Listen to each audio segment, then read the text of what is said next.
स्वागत है आप लोगों का हमारे YouTube channel Madan sir GS में। आइए बिना समय गंवाए आज ट्रिक पढ़ते हैं, राष्ट्रपति से संबंधित है और ये बहुत धमाकेदार है, आग लगा देगा ये ट्रिक। ये एक ही ट्रिक में अनुच्छेद 51 से अनुच्छेद 51 से 61 तक पूरा याद करेंगे कैसे, एक ही ट्रिक में। और ट्रिक बहुत सिंपल है, राष्ट्रपति से संबंधित। आम पका निकाल कर दिया 10 में, बहुत छोटा ट्रिक। आम पका निकाल कर दिया 10 में, छोटा सा ट्रिक है। आम पका निकाल कर दिया 10 में और 10 अनुच्छेद अपने आप याद हो जाएंगे।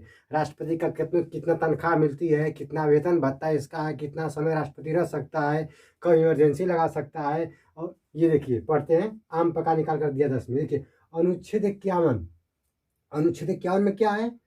अंतर्राष्ट्रीय शांति को बढ़ावा देना। अनुच्छेद 51 में अंतर्राष्ट्रीय शांति को बढ़ावा देना।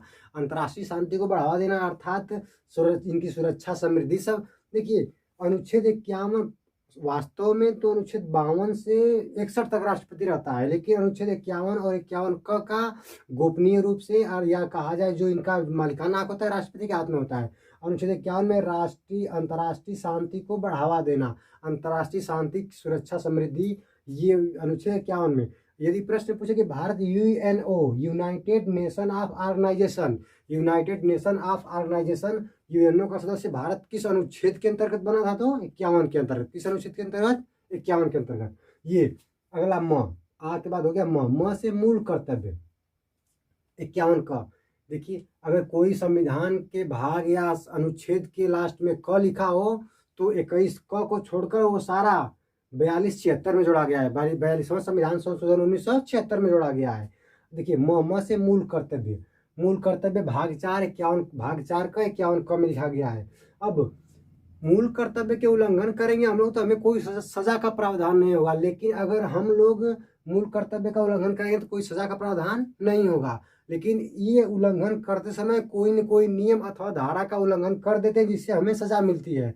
ये प्रश्न पूछा है कि मूल कर्तव्य कहाँ से लिया गया है, किस देश से? तो सोवियत संघ, रूस। उस समय सोवियत संघ था, अब अकेले हो गया, अब सब अलग अलग हो गए, यूक्रेन वगैरह। तो ये कहाँ से लिया गया है? रूस से। अगला अनुच्छेद 52 में क्या है? प से पद, राष्ट्रपति का पद। पढ़ते हैं राष्ट्रपति तो राष्ट्रपति का पद हुआ। अनुच्छेद 52 में राष्ट्रपति का पद भारत में कहाँ से लिया गया है? तो ब्रिटेन से। कहाँ से? ब्रिटेन से भारत में राष्ट्रपति का पद लिया गया है। राष्ट्रपति का पद कहाँ से? ब्रिटेन से। अगला अनुच्छेद 53, अनुच्छेद 53 कार्यपालिका की शक्ति राष्ट्रपति में निहित होती है। कार्यपालिका की शक्ति किसमें होती है? राष्ट्रपति में निहित होती है। अर्थात इमरजेंसी लगाना।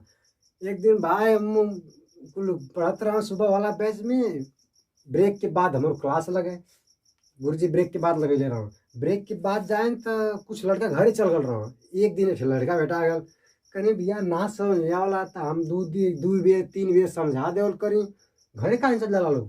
कहता कि इमरजेंसी नहीं कि इमरजेंसी नहीं होती। कहता सर जी हमके इमरजेंसी काम रहा तो का करी, तो इनसे दूसरे भाषा में बोल रहा। हम कहीं अच्छा चल गए, 2 घंटा पे 1 घंटा पढ़ा के निकलनी गई। तेरे बाबूजी के चश्मा आना उधर शिव मंदिर की तरफ, तो लड़की के कान हाथ धके बतियावा था। उससे बढ़िया इमरजेंसी कौन है? उनके पढ़ाई लिखाई ना, उनके इमरजेंसी लोग होती है, पढ़ाई लिखाई उनके ना, बस उनके वो सबसे बढ़िया इमरजेंसी है। बहुत लोग कहना कि भाई एक बार हम पढ़ दे लें, का पढ़ी? किसी भी चीज़ को जितना बार रिपीट करेंगे, जितना बार दोहराएंगे, उतना आपको कुछ ना कुछ नया मिलेगा। जितनी बार पढ़ेंगे आपको कुछ ना कुछ नया मिलते जाएगा। वैसे ही ट्रिकम तो नया मिलने वाला। अब देखिए कार्यपालिका की शक्ति अर्थात इमरजेंसी वगैरह, ये इमरजेंसी या आपातकाल कौन लगा सकता है? राष्ट्रपति। ये और ये पूछा गया है प्रश्न में कि कार्यपालिका की शक्ति राष्ट्रपति में नहीं थे, अनुच्छेद 53 में है। लेकिन कहाँ से लिया गया था? ये कनाडा से। किस राज्य से? कनाडा से। 10,000 झीलों की भूमि कनाडा में मैनीटू झील है, जो मैनीटू झील के अंदर झील कहाँ है? कनाडा में झील के अंदर झील है मैनीटू झील, जिसका नाम है कनाडा में। कनाडा से क्या लिया गया है? कार्यपालिका की शक्ति राष्ट्रपति में नहीं थे, कहाँ से लिया गया है? कनाडा से। अगला अनुच्छेद 54 में निर्वाचन का मतलब के कर जो पढ़ा था, राष्ट्रपति का निर्वाचन। अनुच्छेद 54 में राष्ट्रपति का निर्वाचन कहाँ से लिया गया है? तो आयरलैंड से। किस देश से? आयरलैंड से राष्ट्रपति का निर्वाचन लिया गया है। ये राष्ट्रपति का निर्वाचन एकल वरीयता से खड़े अनुपातिक पद्धति में होती है। एकल अर्थात एकल संक्रमणीय है। इसकी निर्वाचन क्या है? एकल संक्रमणीय। ये राष्ट्रपति का निर्वाचन अनुच्छेद 54 में। अनुच्छेद 55 क से कोटा या निर्वाचन रीति। अनुच्छेद 55 में क्या है? कोटा या निर्वाचन रीति। बहुमत से जीता हुआ राष्ट्रपति अगर अपने क्षेत्र से 35% वोट बैंक नहीं पा पाता है तो वो जीता हुआ प्रत्याशी को हराया जा सकता है, जीता हुआ राष्ट्रपति हार सकता है। तो कोटा अर्थात निर्वाचन रीति किस अनुच्छेद में? अनुच्छेद 55 में। अगला ये ल साइलेंट है। अगला है अनुच्छेद 56। 56 में क से कार्यकाल। राष्ट्रपति का कार्यकाल, राष्ट्रपति कितना दिन तक रह सकता है? 5 वर्ष। कितना?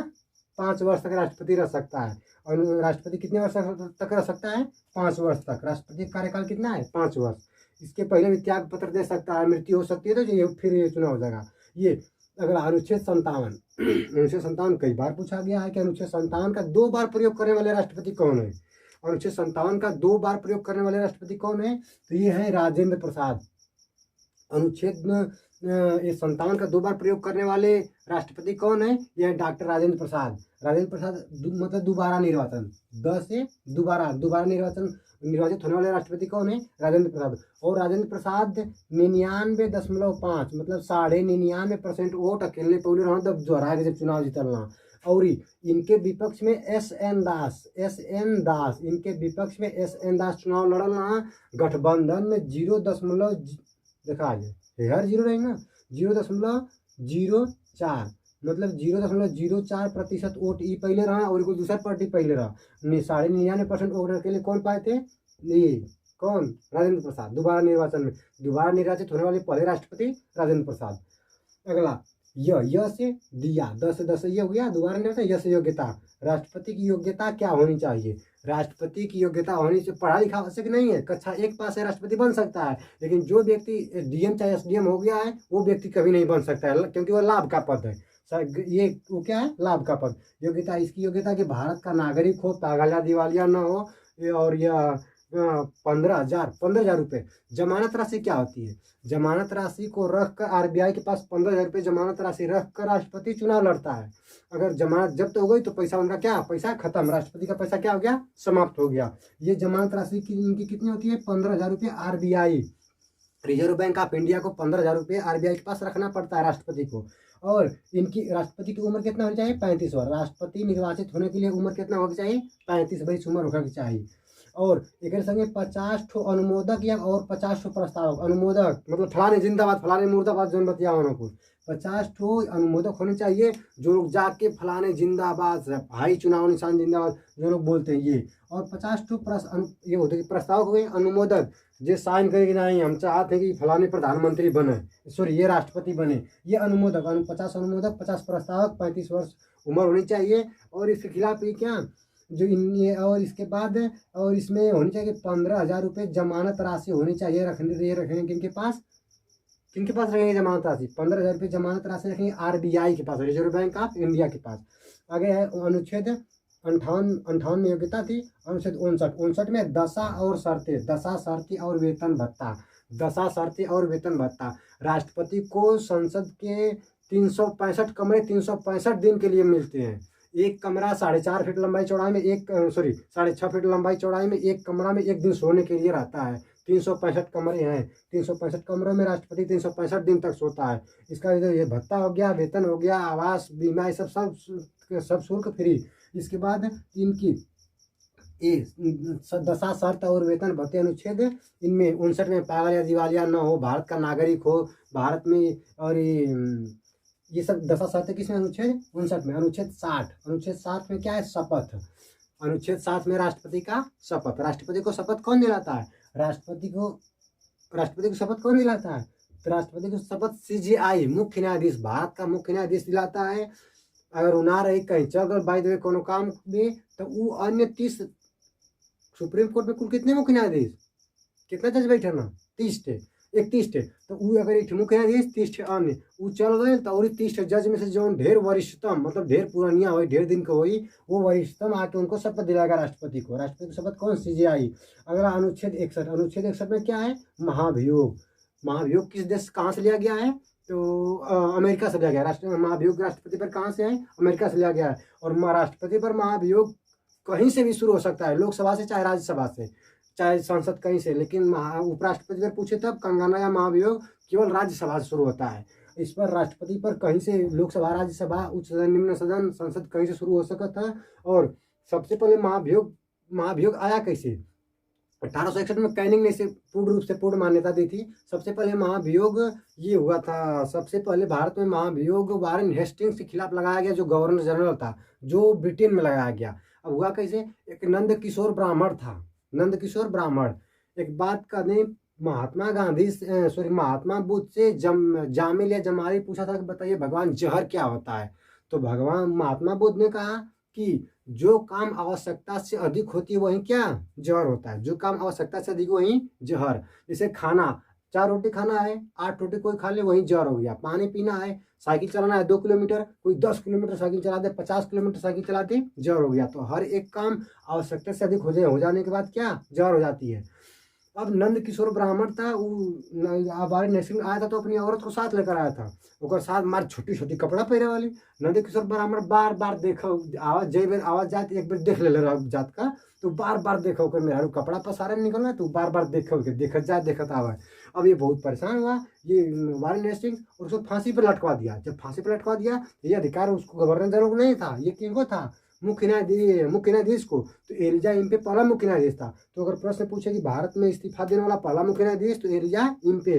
और भारत में से महाभियोग में लगने वाला पहले गवर्नर जनरल कौन थे, तो वारेन हेस्टिंग्स।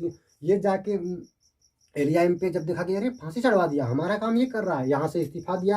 पहले ही सुप्रीम कोर्ट का स्थापना हुई, इस्तीफा दे के चल गया। जाके ब्रिटेन में कहला वहाँ महारानी विक्टोरिया से कि ऐसा हुआ है कि वो जाके बहुत गड़बड़ कर रहा है, अपने सब कमा सब सारे शासन अपने हाथ में लिया है। महारानी विक्टोरिया को बुलवाई, ये जब ये वहाँ गए तो इन पर बर्फ का महाभियोग लगाया गया। ये वीडियो अच्छी लगी हो तो लाइक करें, शेयर करें और कमेंट करना, कमेंट भी करें और इसको अधिक से अधिक शेयर करें। धन्यवाद।